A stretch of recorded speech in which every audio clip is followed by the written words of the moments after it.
Hey, ¿qué tal? Bienvenidos otra vez a las lecturas de un man cualquiera. Y hoy vengo con esta segunda parte de esta especie de análisis literario o reseña extensa que estoy haciendo de Pet Sematary, Cementerio de Mascotas, de Stephen King. Una de las novelas que siento que es como la novela más emblemática de Stephen King dentro del género del horror, es decir, la novela que mejor utiliza los elementos del género del horror y los conecta directamente con la biografía del autor. Es decir, convierte la novela en el mejor ejemplo de utilización de elementos específicos de un género literario, y al mismo tiempo es como la expresión de un dolor tan profundo que la convierte en una novela intimista, en una novela muy autobiográfica y muy confesional. Una novela donde Stephen King se confiesa y se muestra a sus lectores, casi que se desnuda de una manera muy riesgosa, eh, y deja ver pues como a sus lectores una imagen de sí mismo que incluso los lectores podrían no aceptar o encontrar eh, demasiado repelente, demasiado oscura.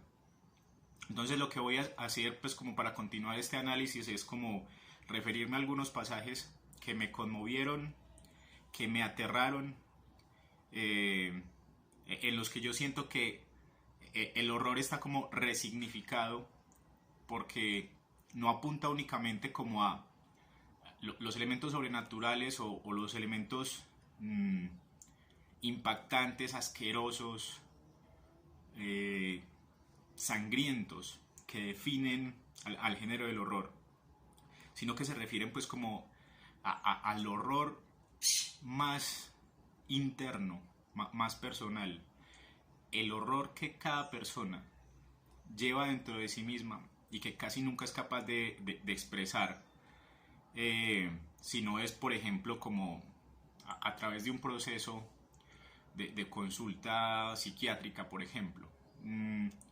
Creo entonces que hay varios pasajes que vale la pena como mirar con atención, leer y entender cuál es como la semilla de horror y de dolor y de drama que existe en estos pasajes. Es evidente entonces que el punto central de la novela de Pet Sematary es el asunto de la muerte del protagonista, de la muerte del hijo del protagonista, que es el que desencadena pues como todo el punto central de la trama, todo el dolor, eh, que va como acabando o desgastando o despedazando lentamente la coraza de cordura que el médico Louis Creed tiene y en el que ha fundamentado, digamos, su profesión y su rol pues como de padre de familia. Es muy interesante que esto suceda en la novela, después de que él ha tenido pues como una conversación con su hija. En la conversación le dice él a ella que la muerte es algo natural, algo que hay que aceptar, algo que nos acompaña, que es el complemento de la vida, y que cuando llega el momento de la muerte de su hijo, toda esa sabiduría que él le transmite a la niña y que le transmite a los lectores a través de ese diálogo con la niña, pues se desmorona. Y eso es una manera también muy inteligente de crear un personaje, de dar a entender que si bien uno puede como alcanzar cierta sabiduría en la vida, alcanzar como cierto conocimiento y creer que ya está, digamos, como por encima de ciertas reacciones, es imposible saber cómo reacciona la mente humana ante tragedias que sobrepasan el entendimiento y sobre todo sobrepasan la razón. Entonces yo creo que realmente lo que nos duele a todos los que hemos leído este libro, cuando se anticipa el momento de la muerte de Gage, es precisamente que algunas páginas antes hay unas escenas tan cálidas, tan amorosas en esa relación de padre e hijo. Y que en esas escenas precisamente se hace como la anticipación de que el niño va a morir, es decir, se le anuncia al lector que el niño va a morir. O sea, eso es una característica, un rasgo de las novelas de Stephen King, que él se hace auto-spoiler, el narrador auto-spoilea su propia narración. Los que lleguen por primera vez a Stephen King se van a dar cuenta siempre de eso, que en algún momento la novela misma, el narrador mismo de la historia le va a decir al lector qué va a pasar, y es decisión del lector saber si sigue leyendo o no, a pesar de que ya el libro le contó qué va a ocurrir. Casi que le dice cómo va a terminar la historia, le dice qué va a pasar, pero no le muestra cómo. Y ese es pues como el punto interesante, que uno, si se interesa y ya se siente atrapado por la historia, uno sigue es como para saber entonces cómo van a desarrollarse esos sucesos que la novela misma ya le reveló al lector. Y es ese pasaje entonces donde Luis saca una cometa en forma de pájaro gigante y digamos que en un intento como de un intento nostálgico de recuperar un momento agradable de su infancia, decide compartir ese momento de extrema felicidad con su hijo, que ya aprendió o ya está aprendiendo a hablar y ya modula muy bien y dice muchas palabras, y por momentos se puede valer por sí mismo. Esa escena es bellísima, esa escena en que entonces él saca la cometa y aprovecha el viento para hacerla volar, y sale con su hijo y le transmite al niño la maravilla de un acto tan simple como poner a volar una cometa, y que sea ese el antecedente del anuncio de que el niño va a morir. Yo creo que eso causa pues como un estado de shock en cualquier lector. Eso es un impacto muy fuerte y es una manera muy cruel, supremamente cruel de Stephen King como autor, de jugar con los sentimientos de sus lectores. Y ese es, yo creo que un elemento de horror que no creo que nadie más, ningún otro autor haya usado como con la misma eficacia. El párrafo pues es bellísimo, ellos están elevando la cometa, ¿cierto? Es un lugar muy amplio en el campo. La cometa se eleva tremendamente pues hacia el cielo, tiene un carrete de hilo larguísimo, y es como el momento más feliz de esa relación padre-hijo. Esa es un instante de felicidad maravilloso, que uno sabe que se va a ver truncado pues páginas después en la novela, pero que incluso a los lectores les queda como una especie de fotograma o de fotografía mental de un momento perfecto, de un momento sublime, de un momento totalmente feliz. Y es la manera de Stephen King decirnos que efectivamente la novela nos está diciendo que la oscuridad nos acompaña todo el tiempo y que la muerte siempre nos está esperando a la vuelta de la esquina, pero que la felicidad es posible. Y esa es pues como la parte paradójica de vivir y querer la vida, que hay momentos efectivamente felices, efectivamente cálidos y luminosos en nuestra vida, que se van a ver terriblemente opacados pues como por la fatalidad. Entonces son dos parrafitos cortos muy bellos. O sea, es que esto es hermoso. Son los dos momentos, o el momento más hermoso de toda la novela. Él está elevando la cometa va ya por el cielo, y él siente que se conecta a través del hilo con la cometa, y se siente volando desde la cometa, como si viera el mundo desde la cometa. Es sublime, es hermoso, y el lenguaje es una cosa elegantísima y bien elaborada. Y Luis, como hacía de niño, se alzó en espíritu hacia la cometa, fundiéndose con ella, y contempló la verdadera faz del mundo, la que sin duda ven en sueños los cartógrafos. El campo de Mrs. Vinton, blanquecino y dormido después del deshielo, que ya no era un campo sino un paralelogramo limitado por paredes de piedra en dos de sus lados, y en la base la raya negra de la carretera y la cuenca del río. Eso veía el buitre con sus ojos saltones, veía la cinta gris del río que aún arrastraba trozos de hielo, y al otro lado Hampton, Newburgh, Winterport, con un barco en el puerto. Tal vez incluso veía la fábrica St. Regis en Bucksport bajo su bandera de humo, y hasta el cabo en el que el Atlántico embestía los acantilados. O sea, te llevó hasta el cielo con la cometa, te mostró el mundo y la curvatura de la Tierra desde la cometa. Eso es casi que cinematográfico, y conectó pues como lo sublime del momento, como con ese deseo eterno que ha tenido todo ser humano de volar y de ver el mundo desde arriba. Y la parte tierna, que se vuelve absolutamente dolorosa, viene apenas 2 párrafos después, cuando él le pasa el hilo a Gage. Lewis le pasa el hilo al niño, porque el niño está maravillado viendo eso por primera vez. Un niño muy pequeño y está viendo como su primera maravilla del mundo. Le entrega el hilo y le dice muy tiernamente: ahora la haces volar tú. Tú mandas, compañero, es tu cometa. Y el niño, esto es como para llorar. ¿Gage hace volar?, preguntó el niño. Aunque más que a su padre parecía preguntárselo a sí mismo. Tiró del hilo para probar y la cometa osciló al viento. Dio un tirón más fuerte y el buitre hizo una pirueta. Louis y su hijo rieron al unísono.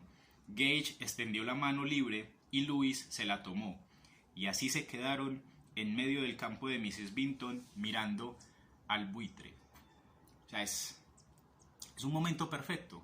Yo creo que el sentimiento que mueve este fragmento de la novela es restregarle al lector, ¿cierto? Decirle al lector como: vea, recuerde el momento más luminoso que usted haya vivido, el momento más bello que usted atesore como en el fondo de su corazón, el momento feliz en el que usted cifra como todos los momentos felices de su vida, el momento glorioso con el que usted mide la gloria o el éxito de su propia vida.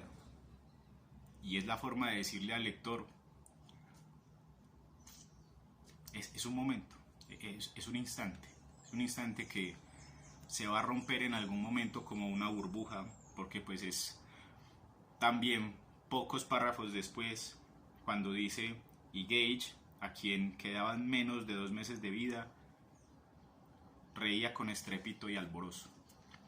Es muy fuerte, porque entonces el capítulo que sigue es donde ya todo ha ocurrido. Hay como una especie de flash forward, de salto hacia adelante, donde ya toda la tragedia de la muerte de Gage ocurrió. Ya estamos como en todo el movimiento del velorio y en la parte pues como de la pena, la negación y la aceptación dolorosas y dramáticas por la que están atravesando pues el matrimonio de los Creed, y que todos esos sentimientos atraviesan al lector y lo golpean. Y como ya sabemos que ese es un suceso que pues Stephen King tomó de su propia experiencia, ¿cierto? Que fue que él efectivamente salvó a su hijo de morir atropellado por un camión, y decidió hacer un libro ficcional donde el niño sí moría, ¿cierto? Como para explorar el horror de haber perdido a su hijo en la vida real, de no haber experimentado en la vida real el milagro de haberlo salvado. O sea, es como darle la vuelta a un suceso positivo para ver cómo habría sido el lado negativo. O sea, eso es brillante y arriesgadísimo. Hay una parte mucho más adelante donde lo que pasó en la realidad, es decir, el hecho de que en la realidad Stephen King salvó a su hijo, Louis Creed, el personaje ficcional, lo imagina, lo sueña como si hubiera sido una ficción. Y eso también, digamos que desde el punto de vista de la creación literaria, es súper brillante porque es como una manera de plantear que si asumimos por un momento que esta realidad que nos cobija a todos es como una dimensión, ¿cierto? Un plano de realidad, y lo que leemos en los libros y lo que vemos en las películas es otra dimensión, otros planos de realidad, otras realidades posibles. Es como asumir que nuestra realidad es igual de frágil, ¿cierto?, que esos otros mundos posibles, o que nuestra realidad de la que estamos tan seguros es igual de ficcional que las historias de los libros y las historias de las películas y que las imágenes que nos transmite el arte en general. Esto es el personaje de Louis Creed imaginando qué habría pasado si hubiera salvado a Gage. Es decir, si hubiera vivido el milagro que sí vivió Stephen King de salvar a su hijo y evitar su muerte. Y es un párrafo que voy a leer en extenso porque es como dolorosísimo, o sea, porque es la manera muy inteligente de golpear una y otra vez al lector. O sea, cuando uno está atravesando esa parte del velorio y la pena y la negación y la aceptación, lo que hace este libro es, ¿cierto?, como si saliera un puño del libro a darle puñetazos a uno página tras página, y mucha gente no soporta eso, y yo sé que hay muchos lectores que han salido como aterrados de este libro por la cantidad de pena que mueve al jugar de manera tan cruel con los sentimientos del lector. Esto es pura imaginación de parte de Louis Creed, ¿cierto? Es puro deseo de que la realidad no hubiera ocurrido, de que su plano de realidad fuera efectivamente ficcional. Dice, pero Gage no murió. Todo aquello no fueron sino fugaces imaginaciones que cruzaron por su mente mientras Louis le ganaba por pies a la muerte sobre el césped verde, una soleada tarde de mayo. Gage fue a la escuela primaria y a los 7 años empezó a ir a los campamentos de verano, donde demostró unas extraordinarias y sorprendentes aptitudes para la natación, al tiempo que daba a sus padres una poco grata sorpresa, al dejar bien patente que era capaz de soportar un mes de separación sin trauma psíquico apreciable. A los 10 años ya pasaba los veranos completos en el campamento de Agawam en Raymond, y a los 11 conquistó 2 cintas azules y una roja en los campeonatos de natación de los 4 campamentos que cerraron el programa de actividades del verano. Era un muchacho alto, pero seguía siendo el mismo Gage, que miraba al mundo con ojos alegres y un poco sorprendidos, y el mundo para Gage nunca tuvo frutos amargos ni podridos. Era matrícula de honor en la secundaria y miembro del equipo de natación de San Juan Bautista, la escuela parroquial a la que se empeñó en ir porque la piscina era espléndida. Rachel se llevó un disgusto, pero Louis no se sintió especialmente sorprendido cuando a los 17 años Gage les comunicó su intención de convertirse al catolicismo. Rachel estaba convencida de que la culpa era de la muchacha con la que Gage salía, y ya lo veía casado. Si esa pécora con la medallita de San Cristóbal no está tratando de atraparlo como sea, me como tus calzoncillos, Louis, decía, abandonando los estudios universitarios y sus ilusiones por la Olimpiada, y rodeado de 9 o 10 pequeños católicos antes de cumplir los 40. Para entonces, por lo menos según Rachel, sería un camionero barrigudo, fumador de cigarrillos y bebedor de cerveza, que entre Padre Nuestros y Ave Marías haría oposiciones al infarto. Louis sospechaba que los motivos de su hijo eran sinceros, y aunque Gage se convirtió, aquel día Louis mandó a su suegro una socarrona postal que decía: quizás aún llegues a tener un nieto jesuita, tu afectísimo yerno Louis. No se casó con la muchacha, que no era tal pécora sino bastante agradable, con la que estuvo saliendo durante el último año de secundaria. Luego fue a Johns Hopkins, formó parte del equipo olímpico de natación, y una tarde larga y radiante, 16 años después de que Louis compitiera con un camión de Laurinco por la vida de su hijo, él y Rachel, que tenía todo el pelo gris, aunque se tapaba las canas con champú colorante, vieron con orgullo cómo su hijo conquistaba la medalla de oro para Estados Unidos. Cuando las cámaras de la NBC se acercaron para captar un primer plano de Gage, con la cabeza erguida, reluciente y chorreando, y los ojos serenos puestos en la bandera mientras sonaba el himno nacional, con la cinta al cuello y el oro sobre la suave piel de su pecho, Louis lloró. Lloraron los dos, él y Rachel. «Esto es soberbio», dijo él, volviéndose hacia su esposa para abrazarla, emocionado. Pero ella lo miraba con horror, y su rostro envejecía a ojos vistas como macerado por días, meses y años de dolor. Los sones del himno se apagaron y cuando Louis volvió a mirar el televisor, vio a otro muchacho, un muchacho negro con la cabeza llena de apretados rizos en los que aún brillaban las gotas de agua. «Esto es soberbio, pero... ¿y mi hijo? Ay, Dios mío, su gorra está llena de sangre».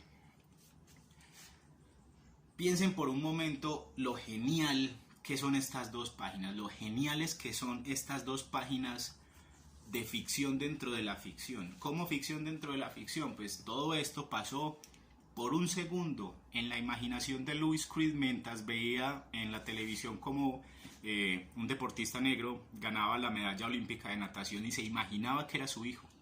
Se imaginaba que era su hijo y que había salvado a su hijo, que había tenido la suerte de el autor en la realidad de salvar a su hijo y de evitar que el camión lo atropellara, pero pues despierta de esa pesadilla gloriosa y se entera y acepta y tiene que aceptar con dolor que su realidad es que no le ganó la carrera a la muerte.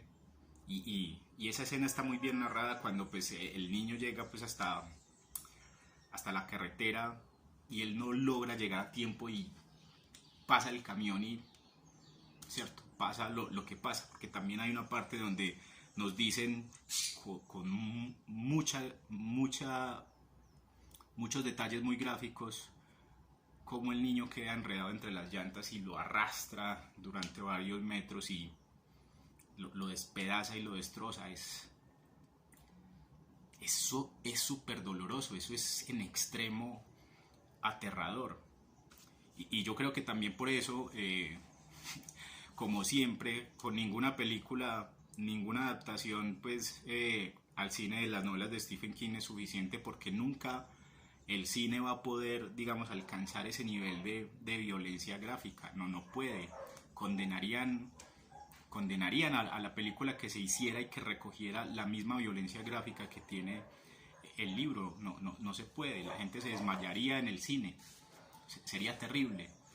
Y esto es una forma supremamente cruel de jugar con los sentimientos del lector y de ponerlo a pensar, bueno, cuando a mí me toque, ¿cómo va a ser?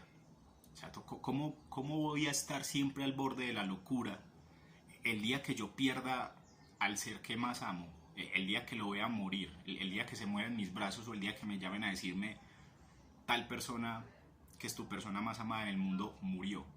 O sea, ¿cómo entonces existe una manera supremamente fácil de que nuestra cordura, de la que a veces estamos tan seguros, simplemente se desmorone en un segundo? O sea, lograr eso en una novela, chicuelos y chicuelas lectores constantes, es brillante. Eso no lo hace cualquier autor, creo que no lo han hecho muchos autores, y esto sirve o posiciona de entrada a un autor en el punto alto de los grandes autores que mueven las más profundas pasiones humanas.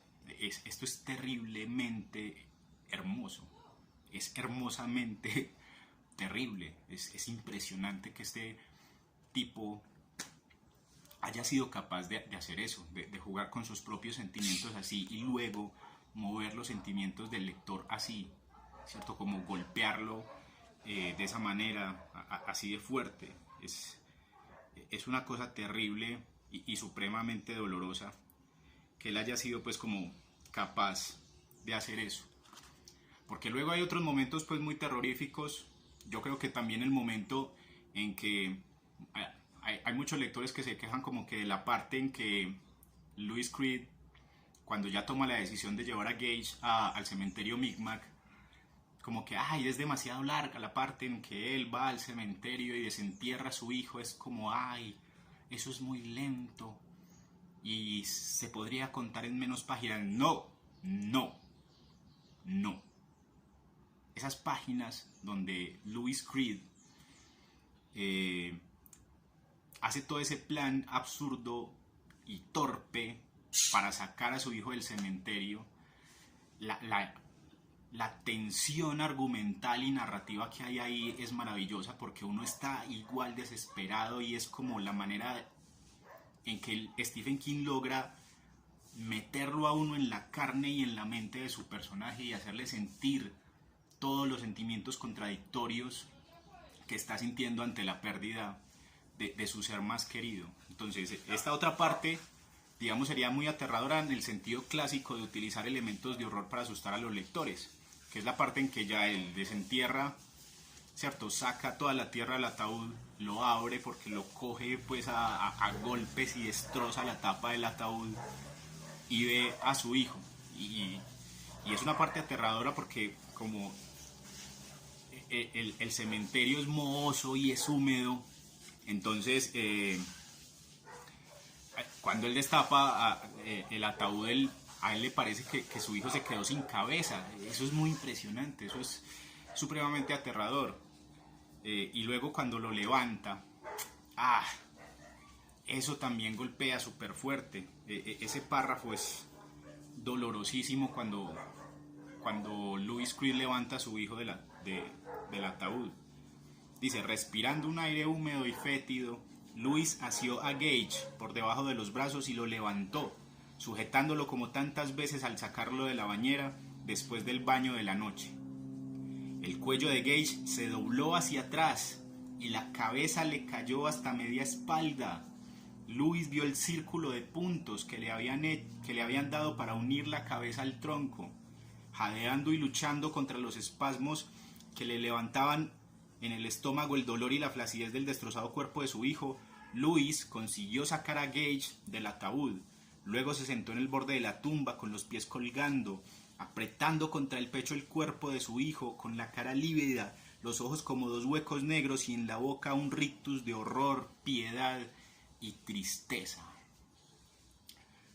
¡Qué uso de la prosa tan fenomenal! Esto es maestría literaria, esto es manejo del lenguaje a un nivel supremamente alto. Esto no se logra de la noche a la mañana. Estos son pruebas de lo magníficamente buen escritor que es este tipo. O sea, lo talentoso y lo dedicado y lo conocedor del alma humana que es Stephen King. ¿Cómo hace eso? ¿Cómo juega de esa manera con los lectores? Ya viene después toda la parte terrible en que un Louis Creed totalmente enloquecido, totalmente enajenado, lleva el cuerpo de su hijo al cementerio Micmac, a pesar de que sabe que nada va a salir bien, sabe que no puede salir bien. Ya tiene la prueba de Church de cómo regresó del cementerio, pero su terquedad, su pérdida absoluta de la cordura lo obliga a seguir en ese plan estúpido y absurdo de traer a su hijo a la vida, en vez de aceptar su muerte, en vez de aceptar el propio consejo que él mismo le dio a su hija, en vez de aceptar esa sabiduría que supuestamente ya había adquirido como médico, de que la muerte es el fin del dolor y el comienzo de los buenos recuerdos. O sea, es la contradicción humana actuando resumida toda en este personaje de Louis Creed, y eso es también supremamente brillante. Si hablamos de momentos aterradores, esos momentos de conexión con del personaje de Louis Creed como padre con su hijo, ahí es donde está la carne verdaderamente aterradora del libro, aunque también hay momentos plenamente aterradores desde la ambientación, la oscuridad y la utilización como de descripciones que ambientan la oscuridad y hacen sentir el frío y hacen sentir como la fuerza de la naturaleza. Hay otro personaje, cuando Louis Creed hace el recorrido de 5 kilómetros o más hasta el cementerio Micmac, hace el pasaje genial, y ninguna novela, ninguna película ha logrado resumir o recoger el horror que es llegar al cementerio Micmac, atravesar ese largo sendero. Es de lo mejor que tiene la novela.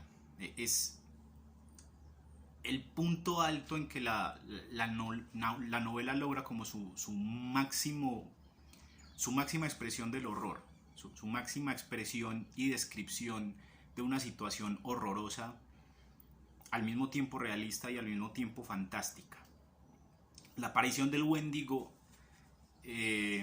como personaje aterrador, como criatura del más allá, que hace el papel o cumple el rol de guardián del cementerio Micmac, es también uno de los logros más sorprendentes de esta novela, de la utilización de elementos del horror. O sea, es maravilloso cómo lo logra, cómo lo desarrolla, cómo usa esos elementos y les da un realismo pleno en el que uno se traga esa historia y se la cree y le duele y le pesa. Cuando uno ve la descripción de cuando Louis está llevando a su hijo de los ojos del Wendigo,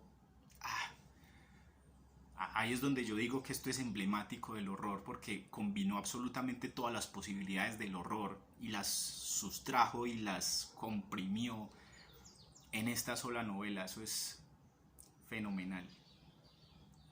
Y yo creo que para cerrar, lo que voy a hacer es pues como referirme al último párrafo, que yo creo que se siente pues como el más pesado y el más doloroso, porque es ya la despedida, cuando ya ha pasado pues como toda esta tragedia, la despedida de la casa a la que vimos llegar a esta familia en las primeras páginas.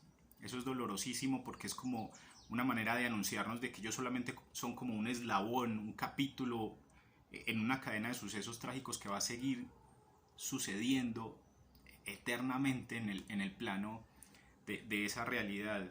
Es otro párrafo supremamente conmovedor, porque nos ayuda como a despedirnos de los personajes, a decirles adiós y a llorarlos en silencio, que es la mejor manera como de despedir a seres queridos que se pierden para siempre. Es este párrafo que dice, y con eso termino: y la casa quedó vacía al sol de mayo, tan vacía como aquel día de agosto del año anterior, en que esperaba a sus nuevos ocupantes, como esperaría a otros en el futuro. Tal vez una pareja de recién casados sin hijos, pero con ilusiones y proyectos. Una pareja joven y brillante que bebería vino Mondavi y cerveza Löwenbräu. Él podría ser el jefe del departamento de créditos del Banco del Nordeste y ella diplomada en higiene dental o con 3 años de práctica de ayudante del optometrista. Él cortaría leña para la chimenea y ella llevaría pantalón de pana con peto y recogería hierbas de otoño en el campo de Mrs. Vinton para hacer un centro de mesa, con el pelo peinado con cola de caballo, una nota luminosa bajo el cielo gris, totalmente ajena al buitre invisible que planeaba en las alturas.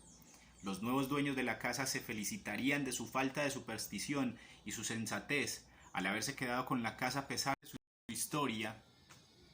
Dirían a sus amistades que había sido una ganga y harían chistes acerca del fantasma del desván, y todos tomarían otra Löwenbräu y otra copa de Mondavi y quizá jugaran al chaquete o a las cartas y quizá tuvieran perro.